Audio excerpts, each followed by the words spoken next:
Good morning, everyone. Today we are going to see the principles of design. Let's see what it is.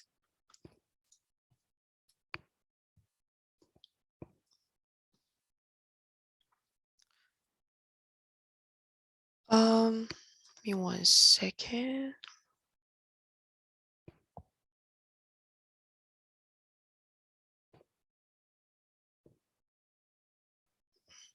I guess I opened the wrong file.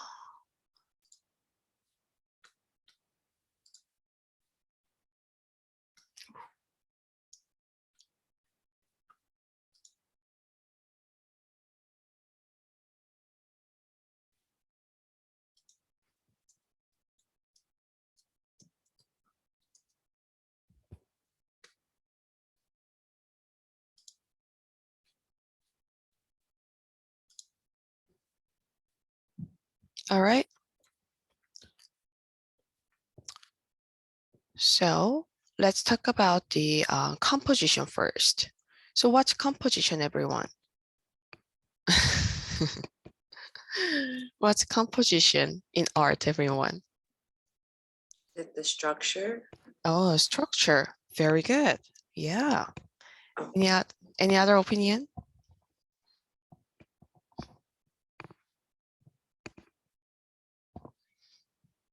No?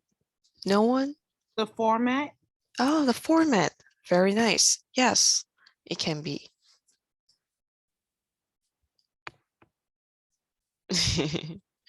So both of you are right. So it's very significant part in art. The composition is very important. So it is the overall design or organization of a work.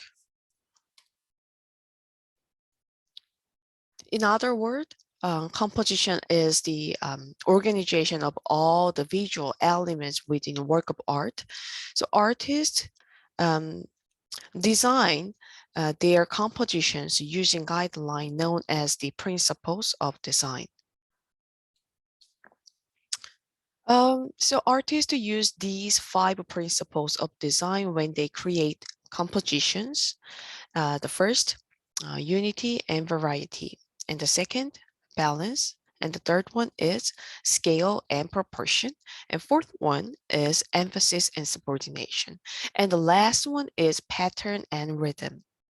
So today we are going to see the first 3. No, we're going to just take a look at all of them, but we're going to see the 3 of them first before the break time, the unity and variety, and then balance and scale and proportion. We're going to see these 3 first. So unity is the sense of oneness and things belonging together and making up a coherent whole. There are 3 types of unity. First one is compositional unity, and second one is conceptual unity, and the last one is gestalt unity. Let's see one by one. So the first one is compositional unity. So an artist creates compositional unity by organizing all the visual aspects of a work. These 3 similar diagrams illustrate the idea of compositional unity. So although the A is unified, it lacks the visual interest of B.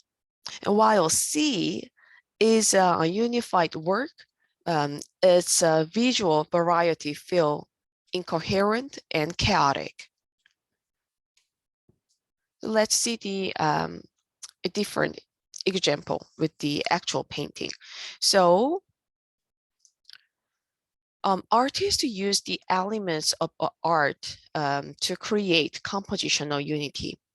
So these paintings, chaotic scenes, of shipwrecked men on a raft in the turbulent sea is unified by its strong composition, like this. The implied diagonal lines created by the men's dying bodies, like here on the bottom, and the raft's mass um, and arms reaching out from rescue, here from the X shape that provides a strong framework for the figures and heightened dynamic intensity.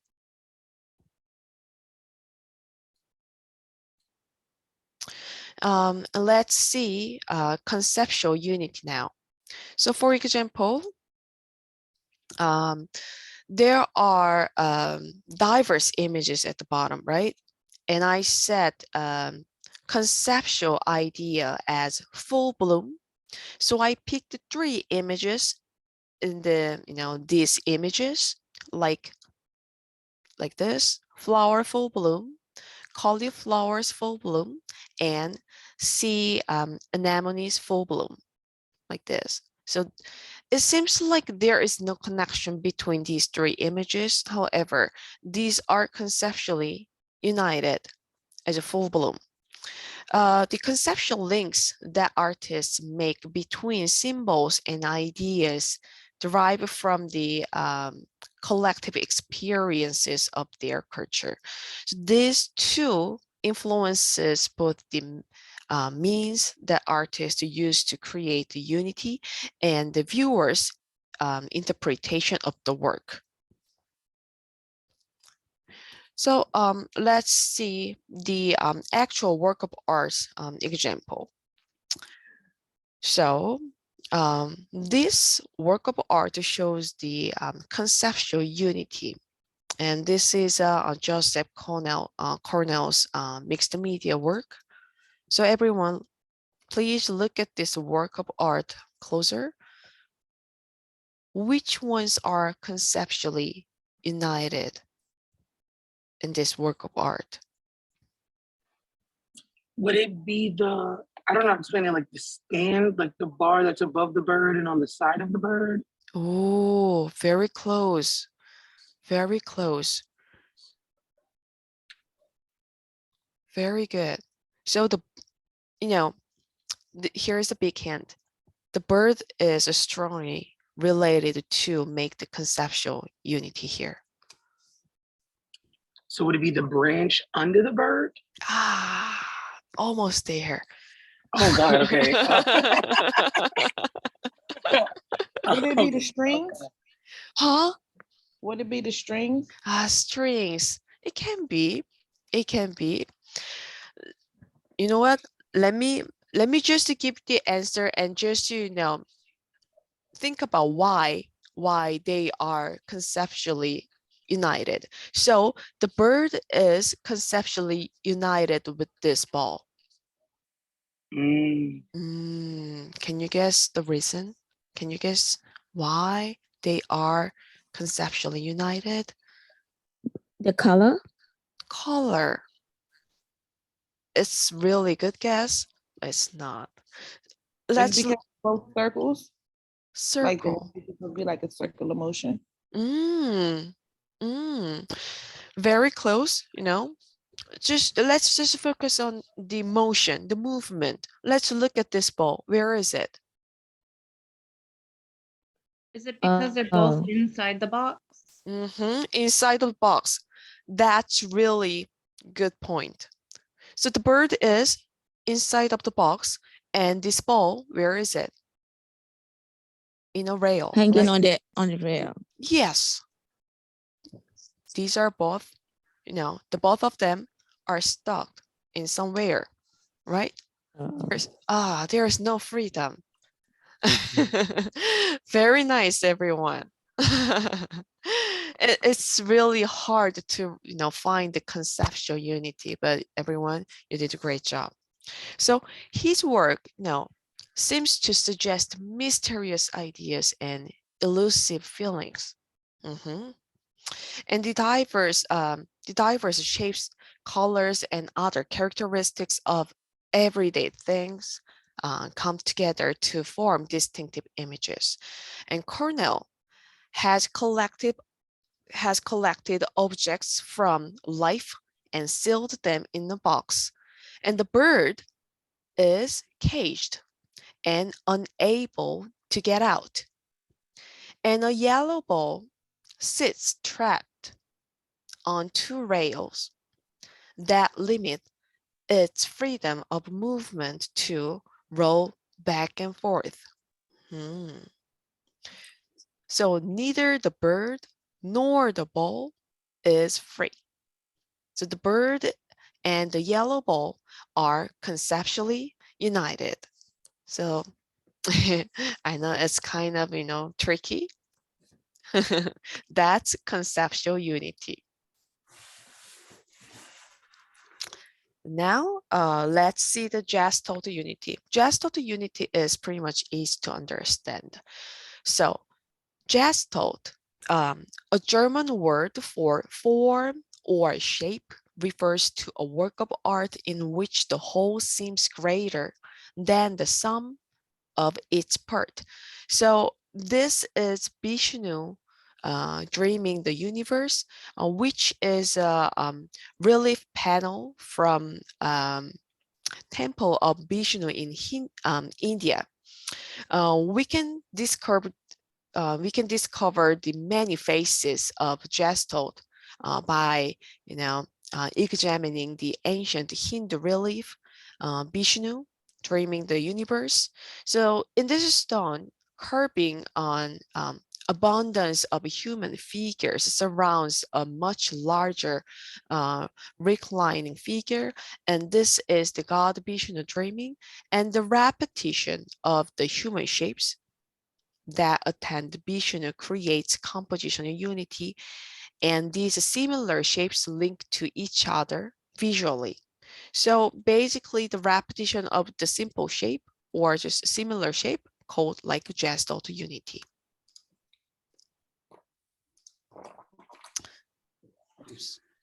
And now let's see the variety.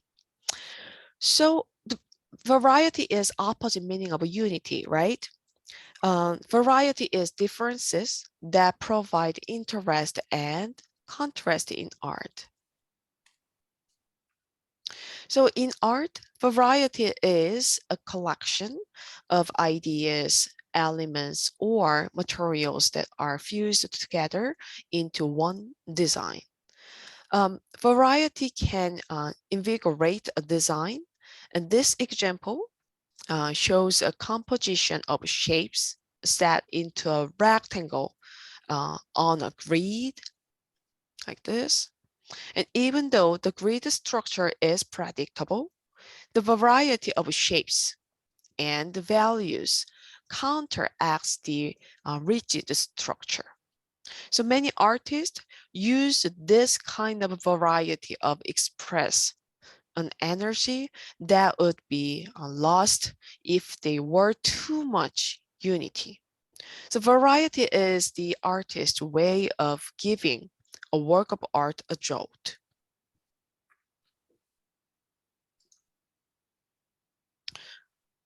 So unity is the sense of oneness, and variety is the differences in art. So looks like a totally opposite concepts. That's right. However, all artworks includes unity and variety together. So let's see the actual examples. So look at this painting. This is made by Jackson Pollock. So Paul Jackson Pollock was an American painter and a major figure in the abstract expressionist movement.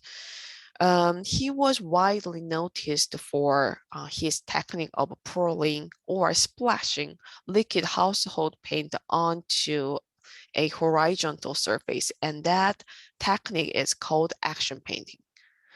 So everyone, look at this painting closer. Can you find the unity and the variety in this painting? What's the unity of this painting? And what's the variety in this painting? Is the unity just all the different like colors together? Mm, you mean the same techniques, right? Yeah, just all the like all the splashing or whatever Mhm. that is. That's Everything right. together. That's right. How about the variety? Is the variety the different colors? Different colors and different shapes, right? And different sizes. Very good. So when we see the whole painting, we can see the oneness by using same technique on the canvas. And we can see Pollock repeated the splashing paint with lots of layers. But when we see closer, we can see the splashed paint's colors are different and the sizes and the shapes in random. So the factors make the variety. The Pollock's painting has unity and variety at the same time. That's the whole point. And let's look at this another example. So what's the unity and variety in this work of art, everyone? The unity is all the boxes or rectangles. and Very then- good. Very good. The formats are same. That's right. Yep. And the variety is what's in the actual frames, well, in the boxes. Very good. They are the pictures using the different body parts. Yes, that shows the variety, and the letters colors are different, and the whole composition is pretty much random. So that makes also the beautiful variety in the same format, right? Very good. So this work of art is using conceptual art with text and photographs.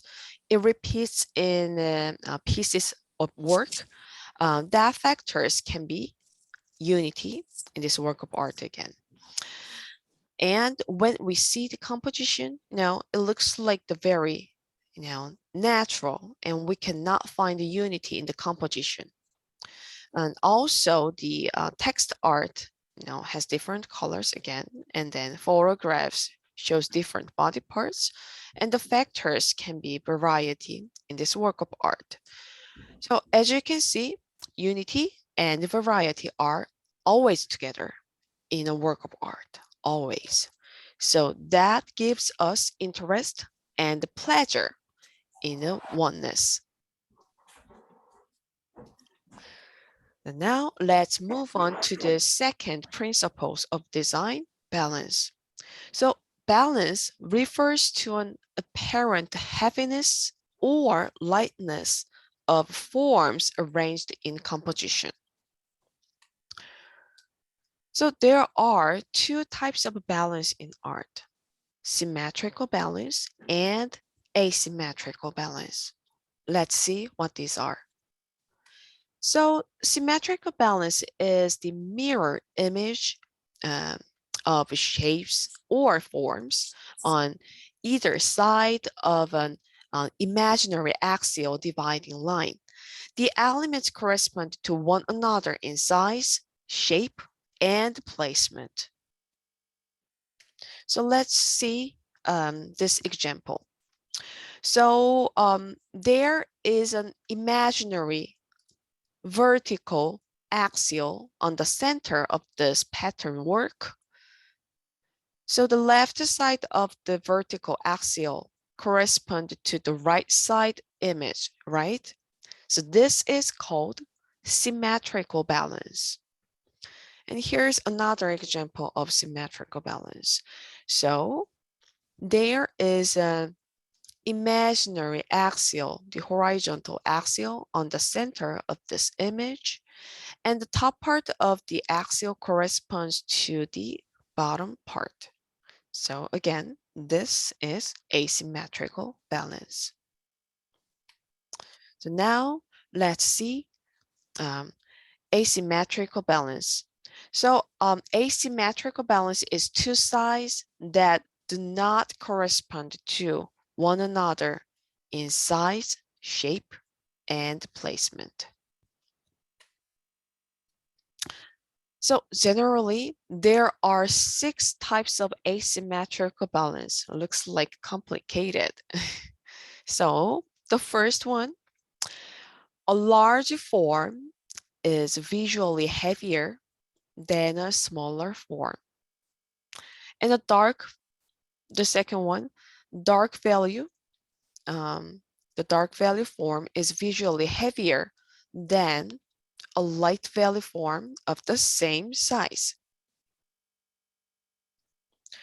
And the third one, the textured form is visually heavier than a smooth form of the same size. And number 4, a complex form is visually heavier than a simple form of the same size. And number 5, 2 or more small forms can balance a larger one.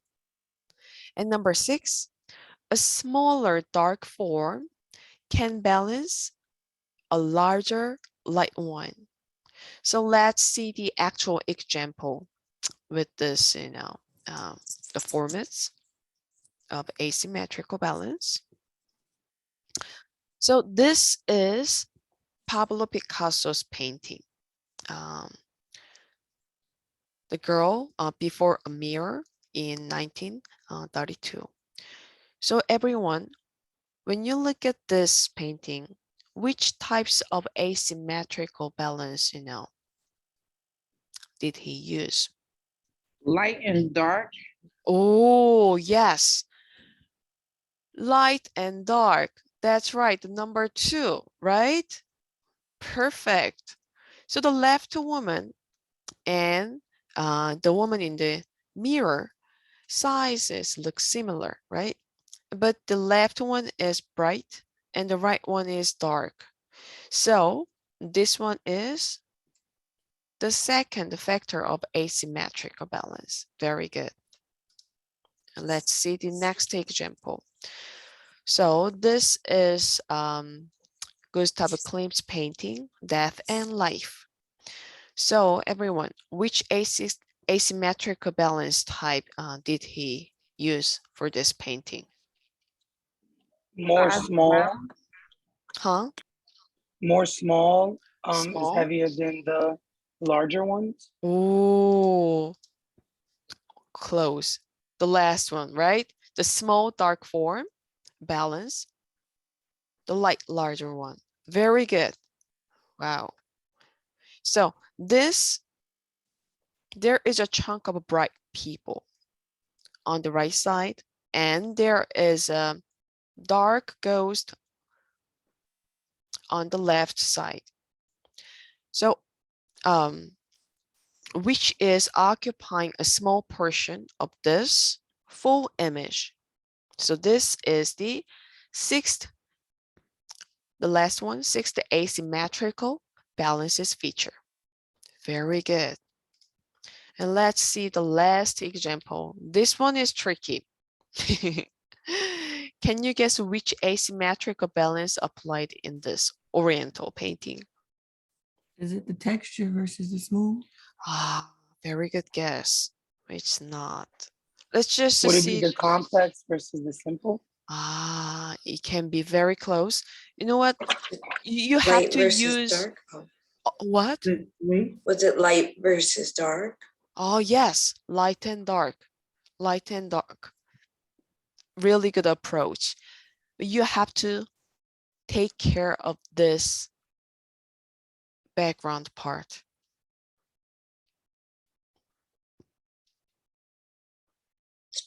Pattern? Is it the pattern one? It's not pattern. So the one the left top corner, so there are some objects in dark, and the rest part is just empty with the bright paper color. So this is the last one, sixth asymmetrical balance with the small dark form and the large light form in an image. Very good, everyone. So now let's move on to the third principles of design, scale and the proportion. So scale is the size of an object or artwork relative to another object or artwork or to a system of measurement. And proportion refers to size relationships between parts of a whole or between two or more items perceived as a unit. Scale and proportion both have to do with size. So the scale of a work of art communicates ideas. Small scale pieces force viewers to come in close to experience the artwork, and a small scale work implies intimacy. And a large scale work can be experienced by groups of viewers and usually communicate big ideas directed to at a large audience. Like this. So this is a David statue in 1501 to 1504 by Michelangelo. He was one of the Renaissance master and a rival of Leonardo da Vinci. So this is a biblical episode, and Michelangelo depicted David for his victory after a battle with Goliath. Michelangelo's David looks like a hero, right? And grandeur.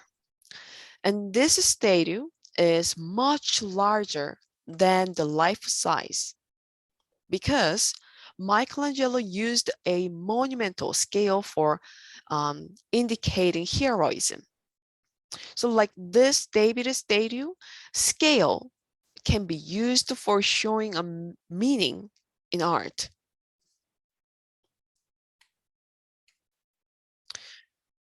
And this is palette of Narmer by ancient Egyptian.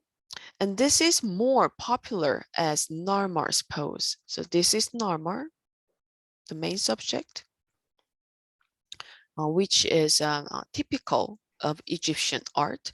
So when depicting an important personage, the Egyptian artist strove to show each part of the body to best advantage so that it could be read clearly by the viewer. So Narmar's body is seen in profile, like this, in profile, and his torso full front, right? And his head in profile again. But his eye, is too small, but his eye front again. So the same pose records throughout most two-dimensional art in Egypt. So now let's focus on the size of the figure. So Narmer, this figure, is obviously larger than other figures in this palette because Narmer is the important figure. So that is hierarchical scale. So artists can use size to indicate the relative importance of figures or subjects in a composition. So almost always larger means more important and smaller means less important. And this is Rene Magritte's painting. He was a Belgian surrealist artist and he became well known for creating a number of witty and thought-provoking images, so often depicting ordinary objects in an unusual context. His work is known for challenging observers' preconditioned perceptions of reality. So now let's look at his painting closer related to the scale. So Did you find something odd? Everything. Everything is odd. Yeah, It's- everything is odd. I mean, Correct. Like the comb is bigger than the bed, the cup Mm-hmm. is bigger than the matches. Mm-hmm. That's right. That's right. So, there's a room here, right? And we can see furniture like a bed, closet, and also, we can see the carpets on the floor. But the uniqueness of this painting is the, little daily objects are depicted as larger scale, like, the brush, cup, soap, and comb. Yep. So that is called like distorted scale. And in 20th century, many surrealist artists like Rene Magritte distorted scale to create. They used the distorted scale to create a supernatural effect.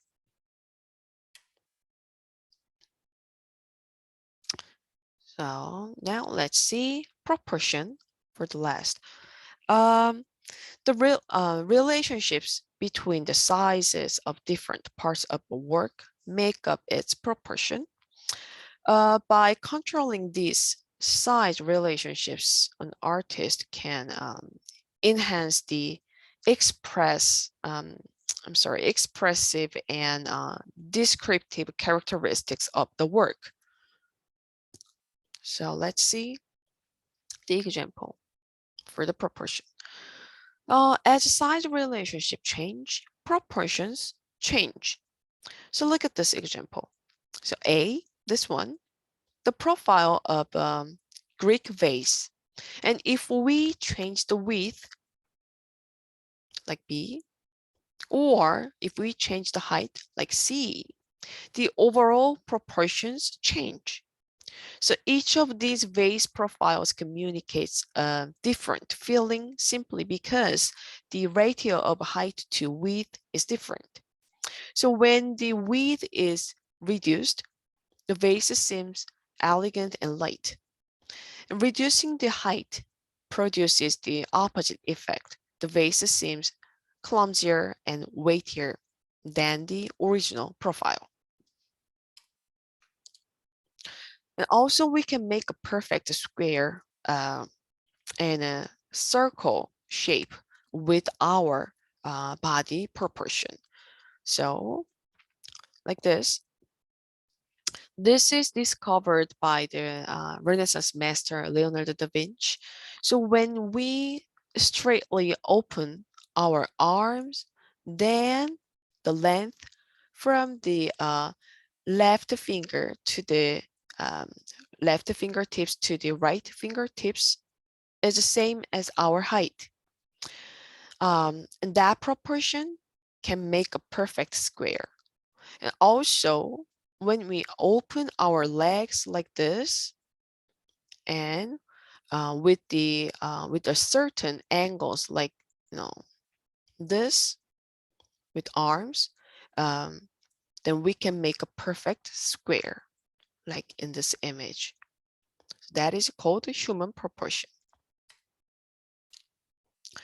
And the golden section.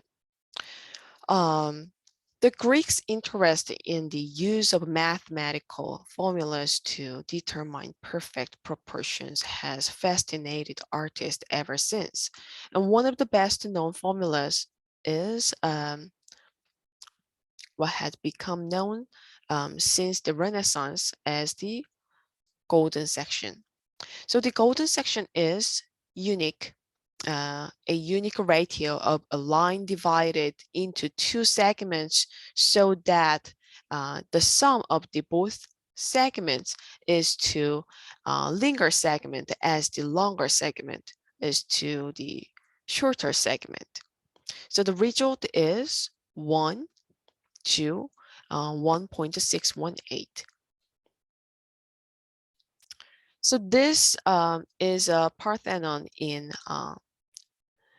Athens, Greece, constructed between 447 BCE and 438 BCE, dedicated to the goddess Athena Parthenos, or Athena the warrior maiden.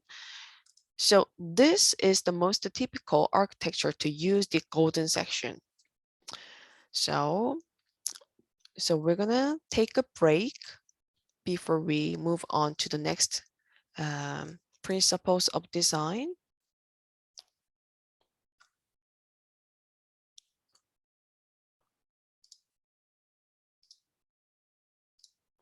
All right, let me just. All right, so let's continue to see the principles of design. So we're gonna see now emphasis and subordination, the fourth one, and the last one, pattern and rhythm.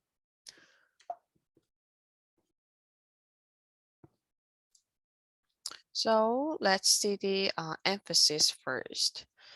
So emphasis and subordination are complementary concept. When we emphasize something, we draw attention to it, and this is a valuable part of communication that allows us to set some things apart. And in art, emphasis is the principle by which an artist draws attention to content. And sometimes an artist is interested in emphasizing an entire work in its wholeness, like this work of art. The whole gentle waves are emphasis in this work of art. And emphasis can also be used to draw attention to a large portion of a work like this. And sometimes an artist wants the emphasis to encompass a significant area, but not quite the entire surface, like this work of art. The large white shape with the pointy wood lines are emphasis in this work of art. Pretty much a large portion of emphasis. Now let's look at focal point. So everyone, can you guess what the focal point is? The art is focusing on. Oh, yes, exactly. So the focal point is a significant, specific spot to which one's attention is directed. An entire work, a broad area within a work of art, multiple areas, and even specific points can be emphasized as the focal point. An artist can emphasize focal points using line, implied line, value, color, like any of the elements of art. So let's look at this painting as an example. So this is a painting, The Fall of Icarus by Marc Chagall. And Chagall was a Russian French artist during World Wars. So everyone, please look at this painting. Can you find the focal point in this painting? The fallen angel. The angel. Yes, exactly. So in this painting, Chagall draws attention and illustrates a critical moment from Greek mythology. Chagall's version, Icarus, is the focal point, directly set apart from the light sky, not only by his position at the top and center of the work, but also by the use of bold red, blue, like primary colors to depict the falling figure.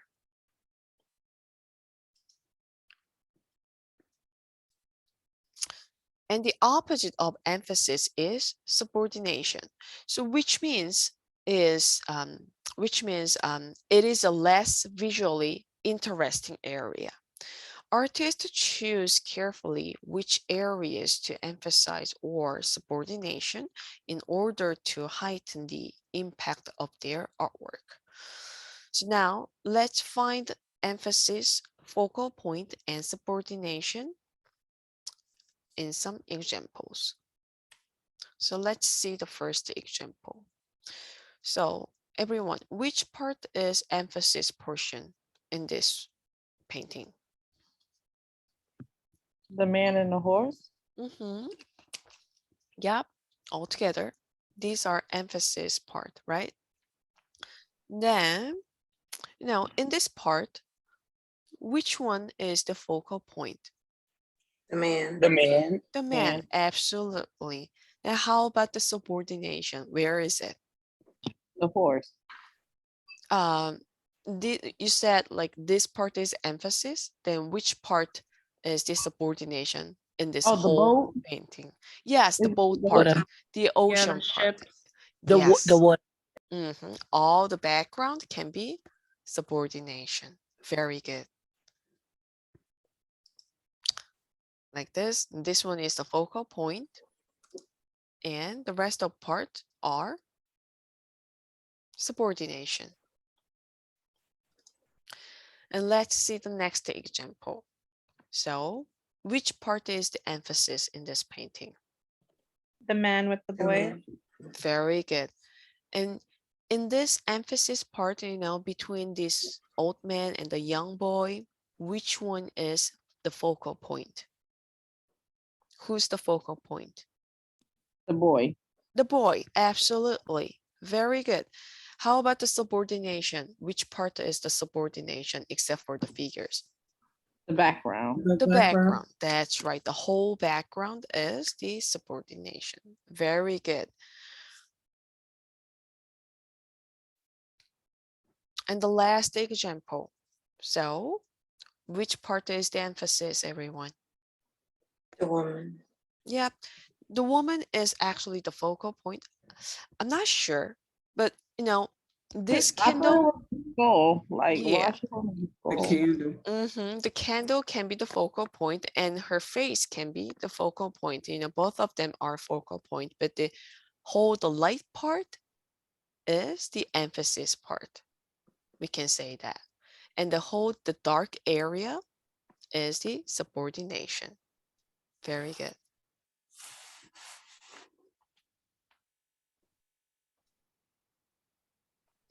And the last example. So this is Francisco de Goya's painting. Goya was a Spanish romantic painter and printmaker. He is considered the most important Spanish artist of the late 18th and early 19th centuries. This is a historically great painting, so please watch a video about this painting. Um, it's in the page of week 3.2 of the model room. So please watch this video after the meeting. And now let's look at this painting closer. Which part is the emphasis in this painting? The guy that they The aim. soldiers and the men. That's right. This, light parts, right? This part is emphasis. That's right. Then what is the focal point in this emphasis part? The guy that they're pointing the gun at. Yeah, this Yes, innocent the guy. guy. Yeah, the innocent guy is absolutely the focal point. And the rest, the dark part, The subordination. yeah, these are the subordination. Very good. So now let's move on to the last principles of design, pattern, and rhythm. So, as pattern is any decorative and repetitive motif or design in abstract ideas. So let's see closer. So an artist can use repetition of a pattern to impose order on a work, but simple repetition can become more complex and make work even more interesting when the pattern changes. And sometimes artists use alternating patterns to make a work more lively. And a design repeated as a unit in a pattern is called motif. Motifs can represent ideas, images, and themes that can be brought together um, through the use of a pattern. An artist can create a strong, unified design by repeating a motif. For example, so there is a unit design, which is a motif, and when it repeats, it makes a pattern. And Chuck Close uses motif to uh, unify his paintings. Close uses a repeated pattern of organic concentric rings, like these tiny things, into a diamond shapes as the basic building blocks for his large composition. So these motifs, which appear as abstract pattern, when viewed closely and visually uh, solidify into realistic portraits of the model. Now let's see the rhythm in art. A rhythm is based in repetition and is a basic part of our world. So there are four kinds of rhythm: visual rhythm, simple repetitive rhythm, progressive rhythm, and alternating rhythm. So let's see one by one. So the visual rhythm depends on the repetition of accented elements, usually shapes like this. Literally, it shows a rhythm in visual way like this sculpture. In simple repetitive rhythm, um, this is a repetition by using the same shape, color, size, value, line, or texture over and over again, just like this example. In the third one, progressive rhythm, repetition that regularly increases or decreases in frequency creates a progressive rhythm as the eye moves faster or slower across the surface of the work. So for example, capturing slow motion by photography. An alternating rhythm.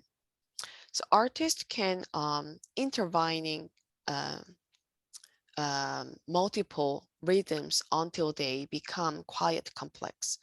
The addition and alternation of rhythms can add unpredictability and visual excitement. So the idea of rhythmic structure helps us understand how artists divide the visual space into different kinds of sections to achieve different kinds of effects. So in this painting, the artist insistently reminds us of the slow physical rhythms created by the brute strength now of these beasts and the irregularity of the plowman's steps, as all of them, men and cattle, work together to turn the weighty soil. So the principles of design chapter is done. Thank you, everyone. And we have a sketchbook project and a discussion. So let me show you the discussion first. So when you go to the model room, please go to week 3 or this week's participation and go find here week 3-1 discussion. So this is about the the principles of design. So choose one of the discussion list and below and explain. It's gonna be really simple discussion. So you can just read it and then find the example of the some of the principles of design. That's all. And then the second participation is a sketchbook project. So let's see what it is together.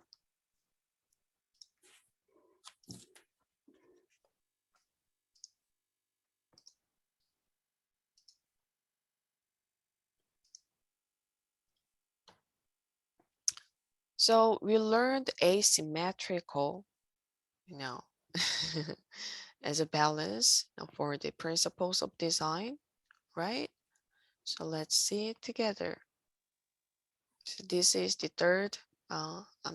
second sketchbook project.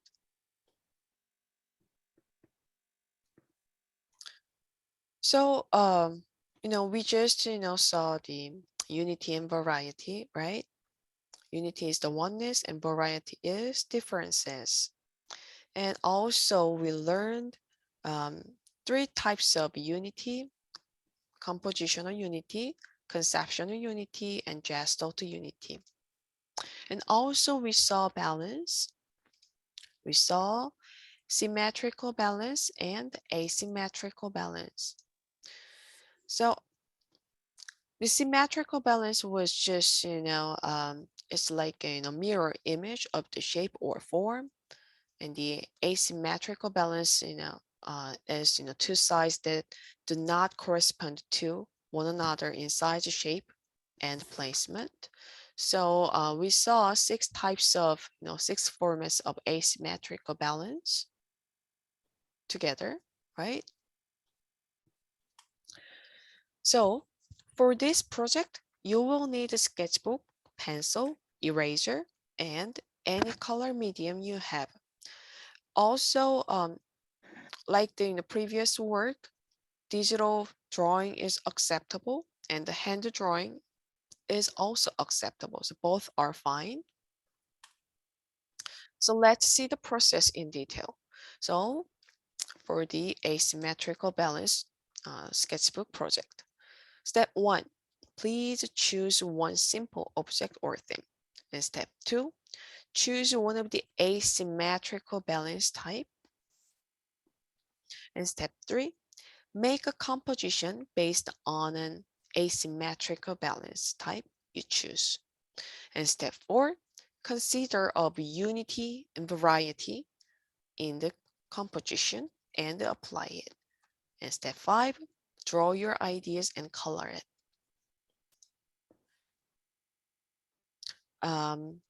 Before we talk about this short description, let me just share my example for better understanding. So I just chose a simple object like circle and sphere. It's basically all the circles. I just wanted to make like simple thing.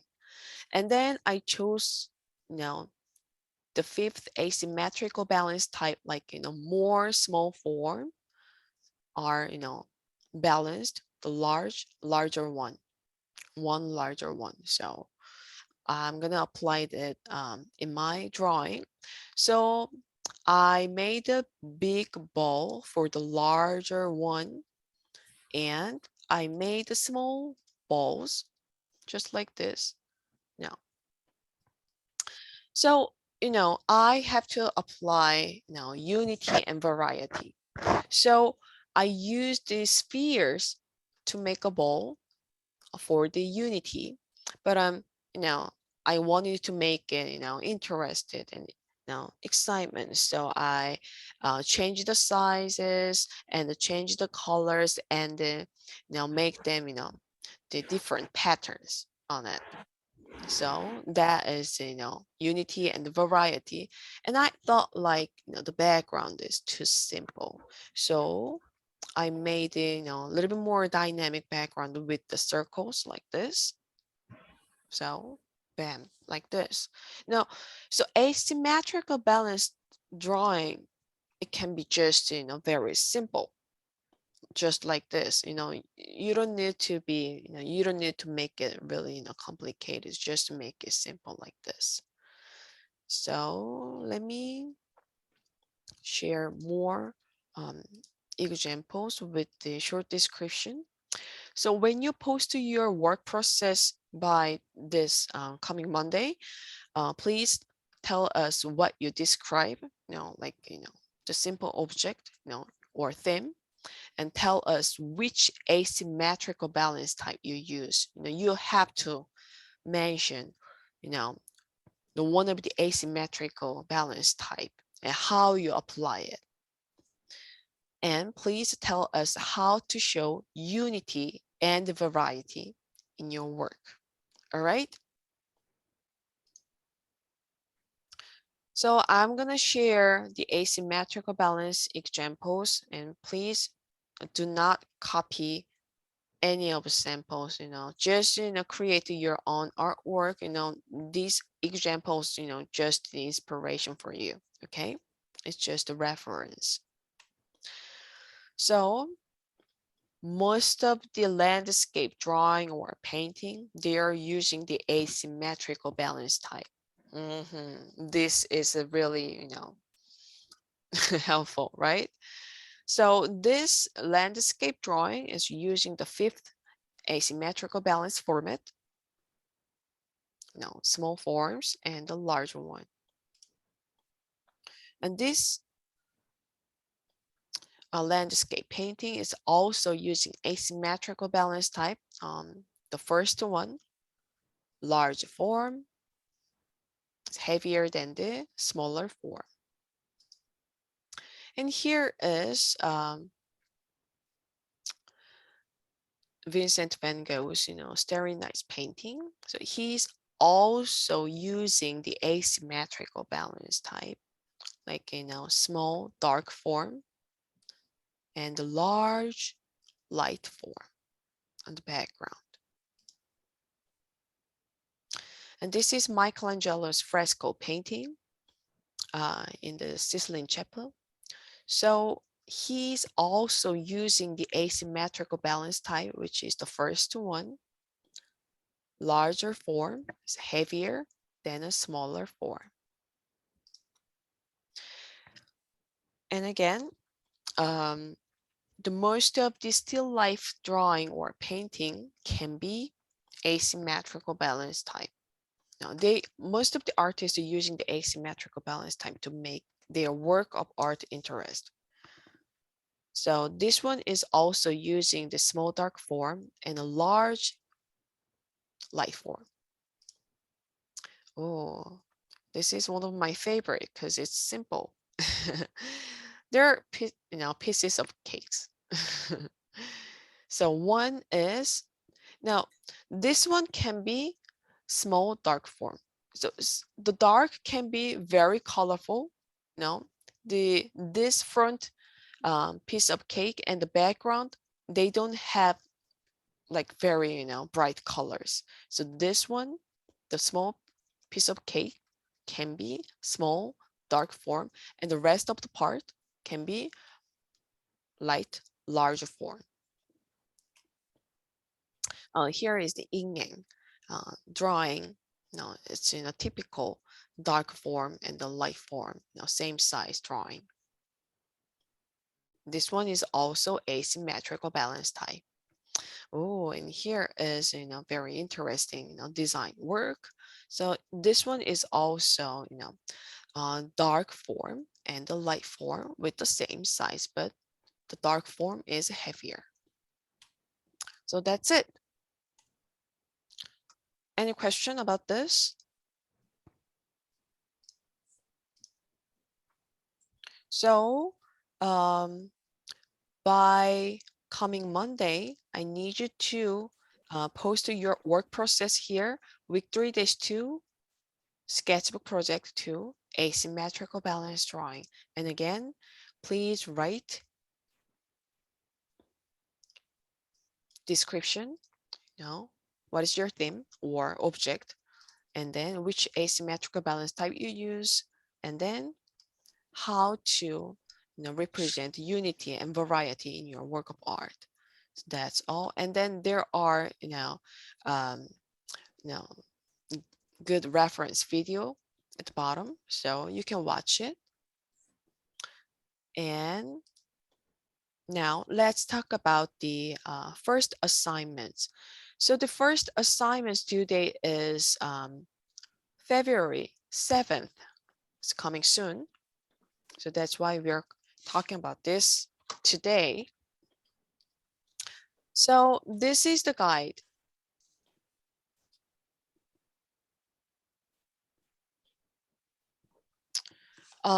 Again, the due date is February 7th, Monday by midnight. And if you miss this due date, you will lose 5 points of your total score, even though your assignment is perfect.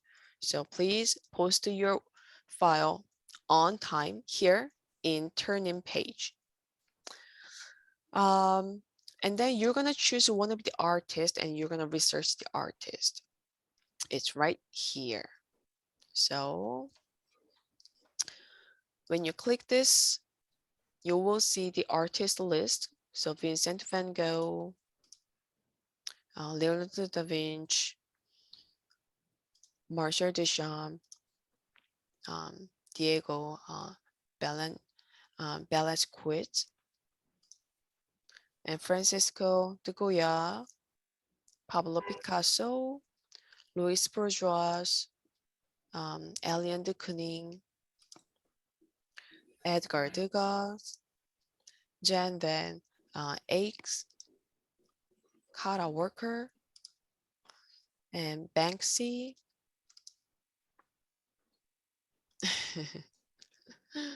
Choose one of your favorite artists, and then you're gonna research the artist. And using Delacroix, Frida Kahlo, Joan Vermeer, Robert Smithson, and Gorilla Girls, Peter Paul Rubens, Raphael, Michelangelo, Gustav Klimt, Edward Manet, J. Howard Miller, Andy Warhol, Frank Gehry, Claude Monet, Paul Gauguin, Jeff Koons, Piet Mondrian, and Jackson Pollock. So there are 30 artists and you're gonna choose one of them, and then you're gonna start your research, the artist, then you're gonna make these papers. So I need you to make 4 pages. So first page will be just cover page. Let's just say the cover page is the first one. So cover page, you're gonna write your artist name, your research, and the class number. You have to put your class number correctly, because I have just 3 more same class. So I need you to write Art 100 and N1V in spring 2022, and your name. Don't forget your name. And the first page,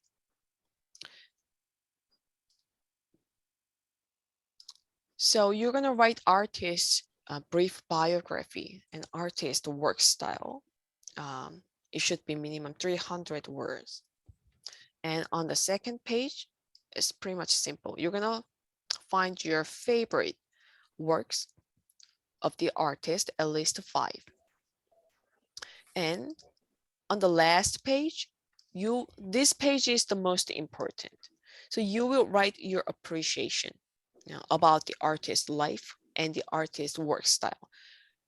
It's also minimum 300 words. And remember, everyone, do not copy and paste any information from the resources. I need you to paraphrase now. Paraphrase all the research information in your paper. Must be written by your own words. That's the most important part. Any question, everyone?